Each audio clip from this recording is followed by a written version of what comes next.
day mga bayang karista. Ito na naman po ang inyong lingkod na si Jigs na magbibigay ng giya ngayong araw ng linggo. Pasensya na po at medyo na late at medyo inaatake tayo ng sinusitis. Umpisa na po natin. Race number 1. Dito po may 8 kalahok at ang distansya ay 1400 meters. First choice ko po numero 8, Cluster, no? Ito si Cluster, last run sa tagal nagbakasyon. Segundo po kay Noble Touch. Medyo kinulang lang siya pero tingin ko ngayon mukhang mahuhusto na to. Yung mga gusto mag-protection, pwede nyo isama yung numero 3, Best Shot at Kalagbangan River. Pero para sa akin po, itong race number 1, yung mga nagtitipid, pwedeng suluhin niya, numero 8, Cluster. Sa race number 2, dito po another 1400 meters at dito may 8 kalahok. First choice ko po rito yung mababa sa laban. Tingin ko ito magdadala ng unahan at ang kanyang novator run mga 2 years ago ay may 1.14. Buwaba ng laban hanggang ito na lang, pinakamababang grupo na to. Numero 1, Moonracer sa kay Jackie RC Simasio. Sana meron pa itong kabayong ito. Dating kay Sir Lapos ito Second choice ko po, numero 7, Alpamis sa kay ni Jackie Jigger Paano, Chains Jackie. From JB Pilitro. Now, Jackie Jigger Paano nasakay. Kung magsasama po ako ng pandeado, another bagong baba, numero 2, Moderna sa kay ni Miles Bakal Pilapil. Ito giant killer po ito at laging dihado kung manalo. Kaya sa race number 2, first choice numero 1, Moonracer. Second choice numero 7, Alpamis. Third choice sa pandeado, numero 2, Moderna. Sa race number 3, another 1400 meters at dito may 7 kalahok. First choice ko po, numero 7, Raven sa kay ni Jackie Jim L. Ciego. Ito magaling sa kanya ito. Nung nakaraan, MVP Lapil sakay, hindi maganda tinakbo, mega outstanding. Natalo siya. Ni Catbite. Tingin ko parang inayaw lang din ng karera. Second choice ko po rito yung numero 2, Yaba Dabadur sa kay Jackie RC Baldonido. Naipanalo na po ni Jackie RC Baldonido yan, si Yaba Dabadur, at mababa po sa laban. Kung magsasama po ako ng pandeado, yung numero 3, Minimal Invasive sa kay ni Jackie JL Santiago. Ito magandang diado, mababa sa grupo. Sa tingin ko isama nyo yan sa inyong mga exotic betting. Kaya sa race number 3, first choice numero 7, Raven. Second choice numero 2, Yaba Dabadur. Third choice sa pandeado, numero 3, Minimal Invasive. Sa race number 4, dito Milya Carrera at may 5 kalahok. Daming kabayo ni Trainer Lauron dito. 1, 2, 3. Every 4 years, King James Calculus. Possible magkaroon ng kampihan ito. Pwedeng mauna si every 4 years na. At sundan lang nila King James at Calculus. Siguro yung 4-5 pares de remate pwedeng makasunod, pero nalalamangan ako kay every 4 years dahil tulad na sinabi ko, kakampi niya yung 2 sa 3. Pero kung magpo-protection, pwedeng isama si Resonant. Kaya sa race number 4, first choice numero 1, every 4 years. Second choice numero 5, Resonant.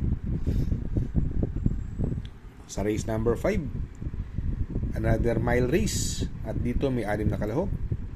First choice ko po rito yung napupuntong numero 2, Student Regent, no? Itong Student Regent, muntik talunin na ito si Otto Cruz. Kapiraso lang. Kung na-pressure lang si Otto Cruz noon, kahit mga 2 kwartos, tingin ko tatalo ni Student Regent yun. Wala namang mabilis siya, dala nang humabol. At sumunod na laban, nanalo na siya. Tinalo niya si Madam Edrea. Medyo mabuti rin ang panalo. Pero hindi po para sa akin pwedeng solohin yan, Yung numero 6, Windmill of Summer. Ito, no, from Claro Espare. Nung naibigay kay Jackie Pabs Cabalejo, 2 sobrang impresibo ang panalo. 2 stakes race.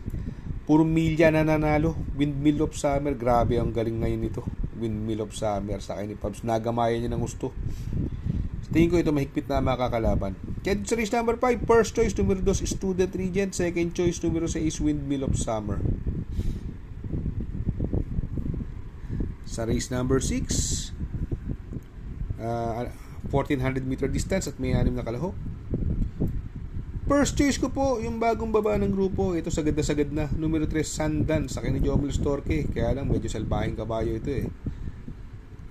Kailangan to, yung hinete nito rapid sa ayudahan. Bagay kay Jomel Storke, pwede. Second choice ko naman po rito, yung numero 1, Laughing Tiger, sa akin ni Jackie Pabs Cabalejo. Maganda numero, nasa loob, isang dramatic kabayo. Magaling to sa loob eh. Hindi tumatakbo pag sa labas. Pag sa loob may remate, may dating.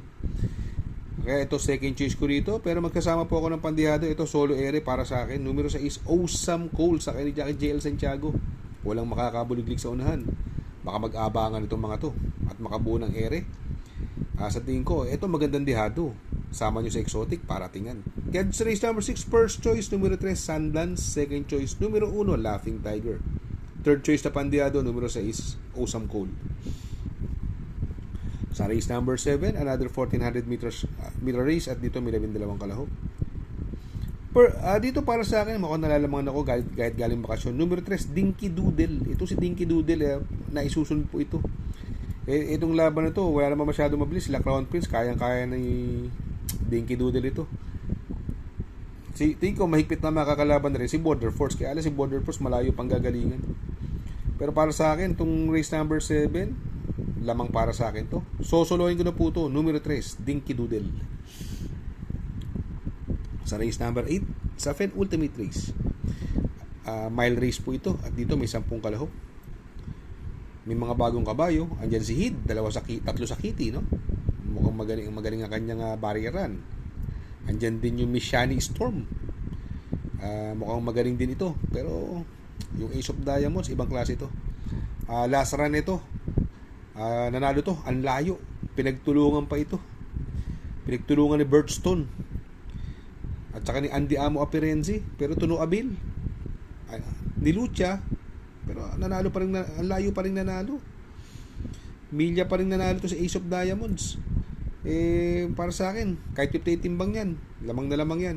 Para sa akin, itong race number 8, sosolohin ko na po yan. Numero 4, Ace of Diamonds.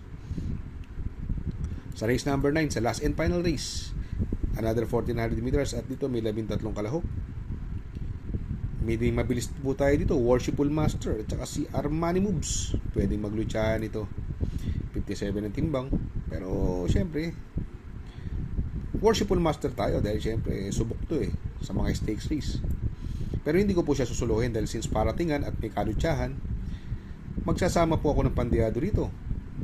Yung napupunto, numero 4, Crulisa, nanalo to diado 2 beses na. Ang galing talaga ng bata ni JRD Ocampo magdala at magaling din sa kanya itong Crulisa. Sa tingin ko ito mahigpit na makakalaban. Pero magsasama po ako ng pandiado, numero 6, We Hear You at Angelic Boom. Ito si We Hear You nakaraan pinatok to natalo ni Swift Andre. Tingin ko kinulang lang. Pero may panalo yan, so may We Hear You. Yan sa race number 9, first choice numero 3, Worshipful Master. Second choice numero 4, Crulisa. Third choice na pandiado numero 6, Angelic Boom coupled with We Hear You. Shout out nga pala kay Sir Pax ng Barkadahan OTV. Located po siya sa 1139 New Antipolo Street, Corner Vargas. Malapit lang po sa Abad Santos, yung bagong ginawang tulay.